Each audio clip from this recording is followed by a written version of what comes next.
Retrouvez Passion Tuning avec ODR et D2SK Audio.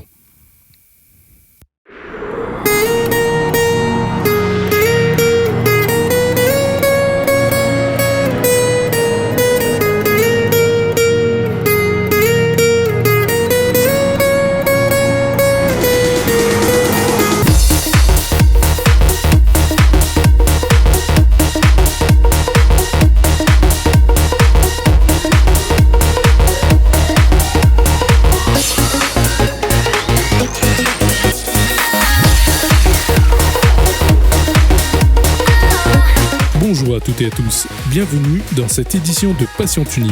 Aujourd'hui, direction la Jamaïque pour le Téléthon pour les 5 ans de JAP 974. Passion Tuning 974.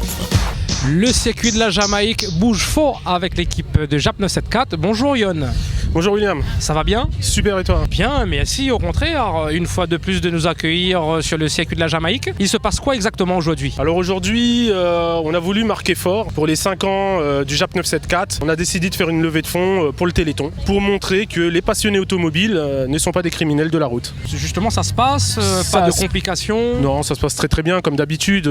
La seule spécificité aujourd'hui, c'est qu'on a eu pas mal de coureurs rallye qui sont venus soit avec leur voiture rallye, soit avec leur voiture personnelle, mais on en a eu pas mal. Ça se passe bien. Les JAP débouchent une voie supplémentaire peut-être, avec les rallyman qui s'associent, peut-être de plus en plus on va dire. Oui, de plus en plus. Il faudrait se poser des questions du côté du monde du rallye, regarder un peu ce qui se passe, pourquoi les pilotes du monde du rallye viennent tourner de plus en plus avec nous. On est en train de réfléchir à une solution pour eux. On peut pas trop annoncer des choses pour l'instant, mais on réfléchit à une solution pour répondre aux attentes des passionnés automobiles sur l'île. Et pour revenir à votre journée des 5 ans, votre journée est combinée comment en fait ? Tu l'as organisée comment ? Il y a plusieurs thèmes. Alors je ne l'ai pas organisé, on l'a organisé, on est toute une équipe. C'est vrai, excuse-moi. C'est pas mon équipe, c'est l'équipe du JAP 974, j'insiste beaucoup. C'est tout à ton honneur, au contraire. Je peux pas porter ça tout seul sur mes épaules. Regarde les épaules d'Eddie, elles sont beaucoup plus larges que les miennes et celles des jumeaux aussi. Donc non, on est une équipe d'une vingtaine de personnes. C'est vrai que je fournis un travail de coordination, mais c'est pas moi qui prends les décisions. On a un président qui fait appliquer ce qui a été décidé par l'ensemble du bureau. C'est vrai qu'on est bien organisé, c'est les sons qu'on entend en retour. On arrive à faire la part des choses, à répondre aux attentes des gens. Je pense que c'est ça qui fait notre succès. Être sérieux, marcher droit et essayer de faire du mieux qu'on peut. Il faudra continuer à évoluer dans ce sens de toute façon.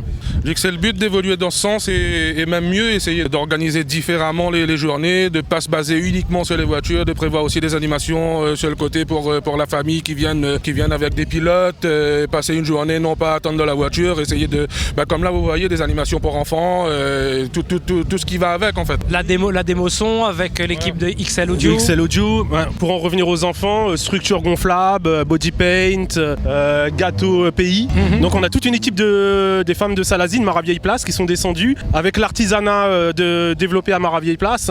C'est génial. Alors on fait un petit coucou à tout ce secteur, Salazie, oui. Voilà. Oui, bien connecté sur Télécréole avec l'émission Passion Tuning. Exactement. Voilà. Surtout un remerciement surtout à deux partenaires, on va dire les principaux partenaires qui sont CMM Automobile et surtout Malikounia, sans lui on n'aurait pas pu organiser cette journée-là sur circuit. Exactement. Comme on va dire que c'est le principal encadrant, diplômé avec tout ce qu'il faut pour pouvoir encadrer une journée circuit. Donc un très grand remerciement à lui. Donc voilà. Oui. Et surtout à CMM qui nous ont mis à disposition une voiture ouvreuse. Ils nous ont donné une récompense pour le gagnant entre guillemets de la journée. Donc voilà. Au moins le message est passé. Voilà. C'est quand même Malikounia qui parraine la journée. Avoir quelqu'un, un pilote rallye pour bénéficier de sa notoriété.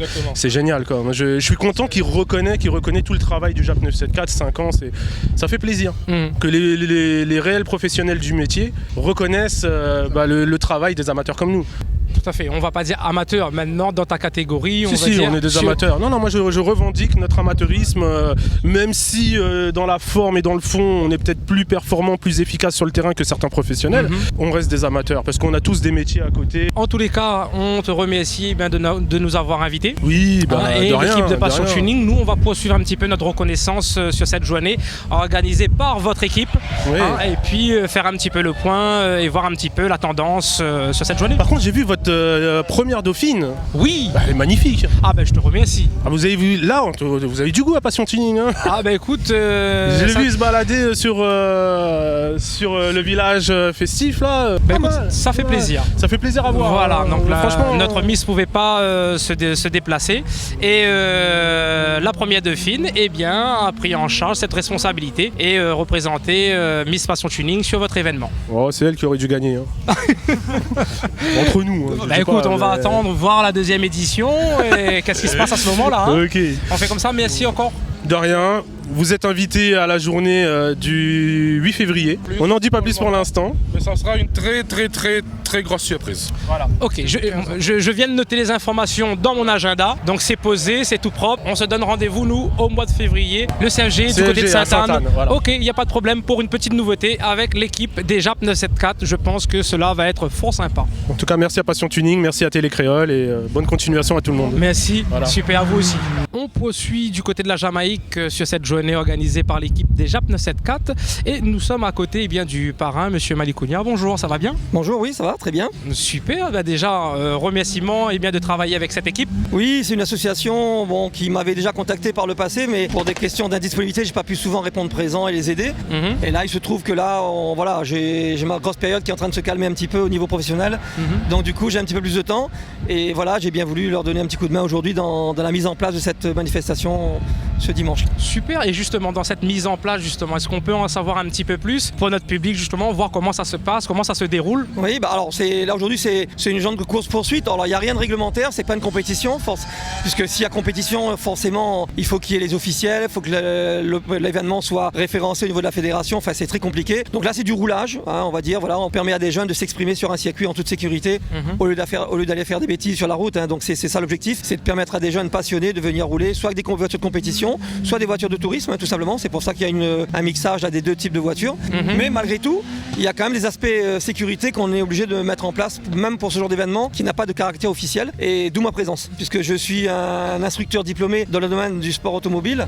Et aujourd'hui, la réglementation, même pour des opérations qui ne sont pas des compétitions sportives, autrement dit, doivent être en fin de compte encadrées. Un minimum de sécurité quand même. Par un moniteur diplômé comme moi, pour pouvoir gérer les aspects sécurité et surtout la pratique sur le circuit pendant l'évolution des voitures. Donc c'est un gage de sécurité pour toute association ou toute structure, même non officielle, pour l'organisation d'événements sportifs, de pouvoir le faire malgré tout, mais sans qu'il y ait un caractère, encore une fois, de compétition. Ça on évite ça parce que ça relève vraiment des associations sportives qui sont référencées par des fédérations, comme la Fédération française du sport automobile, pour pouvoir organiser et mettre en place ce genre d'événements. Voilà. Mais justement, le sport automobile à La Réunion en général se porte bien? Oui, on a une instance qui est le CRSA, c'est le comité qui en dessous gère, en tout cas dirige la mise en place des rallyes par les différentes ASA. Donc on peut dire qu'aujourd'hui on a quand même une institution qui fonctionne. Alors il y a beaucoup de travail, il y a encore à faire, mais on va dire que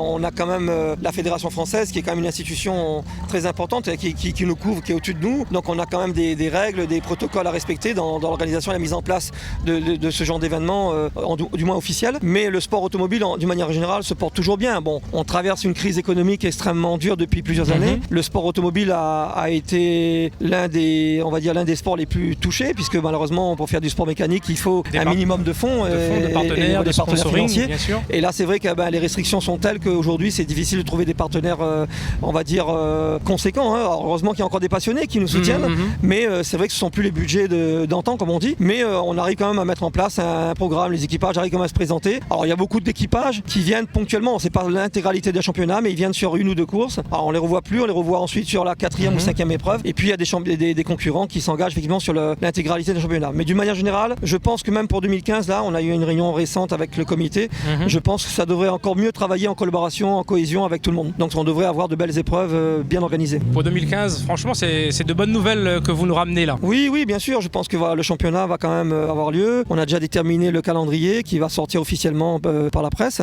mais c'est vrai que je pense qu'on devrait avoir de belles épreuves. On aura une nouveauté, on aura 2 rallyes régionaux là l'année prochaine. Cette année, on a mis un rallye régional qui était le rallye de la Plaine là, au mois d'octobre, je crois. Ça a été une réussite puisque c'était un rallye test qui avait été mis en place par la ZASUD et ça avait tellement plu que au niveau du comité, je crois, on a mis en place 2 rallyes régionaux en plus des rallyes nationaux. Donc voilà, donc pour le plaisir des passionnés et des participants. C'est des rallyes essentiellement sur une journée avec une configuration relativement limitée, 2 spéciales à parcourir 3 fois, donc très limité en frais et tout. Donc voilà, et puis pour ceux qui voudront vraiment se mettre dans le championnat, il y aura des rallyes nationaux sur 2 voire 3 jours pour certaines grandes épreuves. Super, je pense que nous on aura l'occasion de revoir un petit peu tout ça et bien peut-être pourquoi pas à vos côtés aussi également pour l'année prochaine. Oui, par contre je vais pas vous laisser sans vous poser cette petite question parce qu'en ce moment l'actualité c'est justement parler de la route et de la pousse sauvage.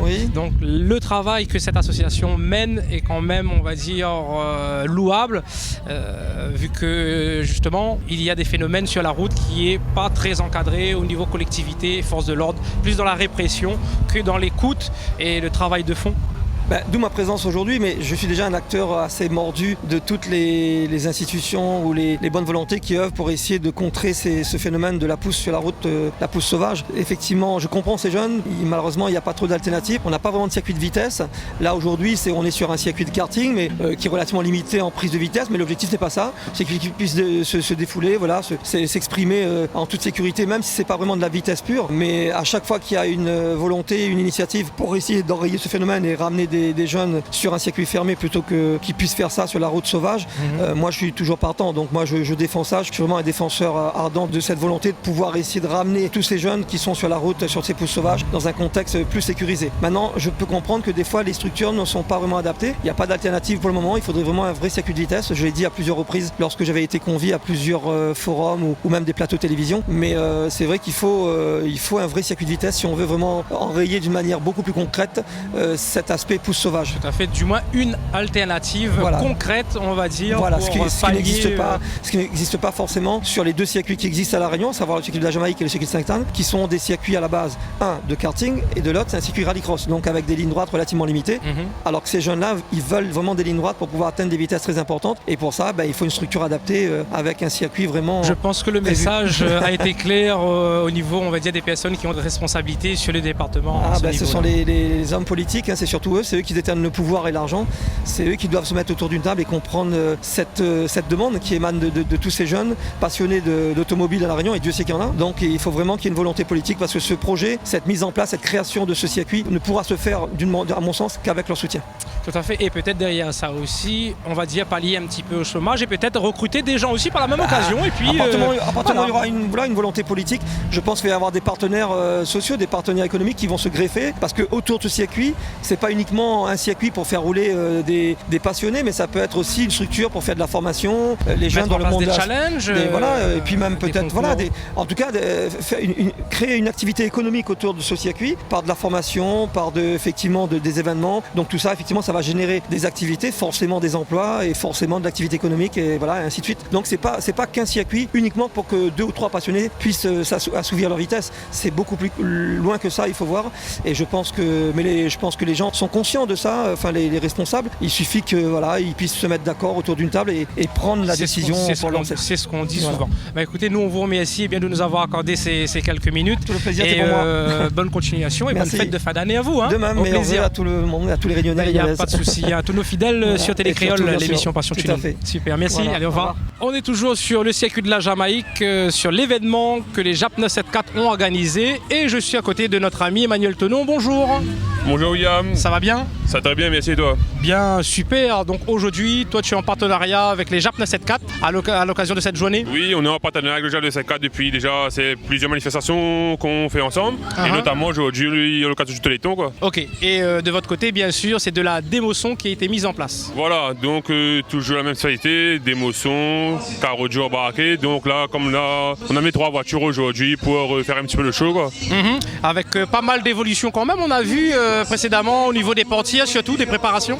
Les portières, on va dire ça va dépendre de chaque client. Il veut plus ou moins un modèle spécifique de haut-parleur. Et en fonction, on adapte les moulures, les moulages au niveau des portières pour convenir à chacun. Ouais. D'accord, il n'y a pas vraiment de tendance En tendance, on reste notamment essentiellement sur des diamètres de 20 cm ou 25 cm. Mais après, voilà quoi. Et après, le nombre de haut-parleurs va varier en fonction du besoin du client, de ce qu'il recherche, etc. Et la demande, elle est présente plus fort qu'il y a 4 ans par exemple? Ou sinon c'est toujours... On va dire que les passionnés, il en existe toujours, heureusement. Il y en a de plus en plus. Et nous on est là justement pour les proposer du matériel de qualité, on va dire mondialement connu quoi. SP Audio, Ground Zero, Vibe, Cadence, Bassface, ce sont des haut-parleurs reconnus mondialement. Et nous on les propose ça aujourd'hui en tant que distributeur au tarif Europe. Donc quelle que soit la marque qu'on va vendre aujourd'hui à La Réunion, on le vendra au prix des fournisseurs Europe. C'est pour ça qu'on essaye de satisfaire un maximum de clients et que pas mal de gens viennent nous voir aujourd'hui. Quoi. Ok, je rappelle quand même qu'il y a eu une belle préparation de votre côté, celle de la Audi 80 quand même. Il faut faire des félicitations justement. Explique un petit peu à notre public pourquoi. La Audi 80 c'est une berline 5 portes dans laquelle on a pu faire rentrer on va dire 6 haut-parleurs de 25 cm par rapport à des 4 tweeters. Et dans son coffre, donc c'est une coffre de berline quoi, c'est pas les grands coffres à rayons, on a quand même réussi à faire rentrer 8 haut-parleurs de 25 cm, 6 tweeters, 430 avec là-dedans il y avait aussi 438 en mur en question 4e mode, pas mieux c'est un question 4e mode avec 13 ampères total. Donc on avait sorti à ça à l'occasion du carrefour automobile à la Plaine des Carpes. Tout à fait. Mais malheureusement un petit souci technique sur la voiture aujourd'hui, elle va plus être là. Prochaine fois. Super, je pense qu'il fallait quand même le souligner vu que justement au carrefour de l'automobile, tous ces paramètres n'ont pas été vraiment pris en considération, mais que cela reste une voiture chocard quand même assez impressionnante pour ma part. Merci beaucoup, de toute façon on continue à améliorer, il faut féliciter l'équipe XL Audio au complet. Tout à fait, des projets à venir si je comprends bien? Toujours. Ah super, écoute, nous on te remercie bien pour ces quelques mots comme d'habitude. Merci à vous d'être toujours présent. Pas de souci, bonne journée encore avec les JAP 974 à l'occasion de leurs 5 ans, mais aussi pour cette levée de fonds pour le Téléthon qui on va dire est louable comme journée proposée aujourd'hui du côté de la Jamaïque. Merci à vous. Passion Tuning vous a été offert par ODR et D2SK Radio.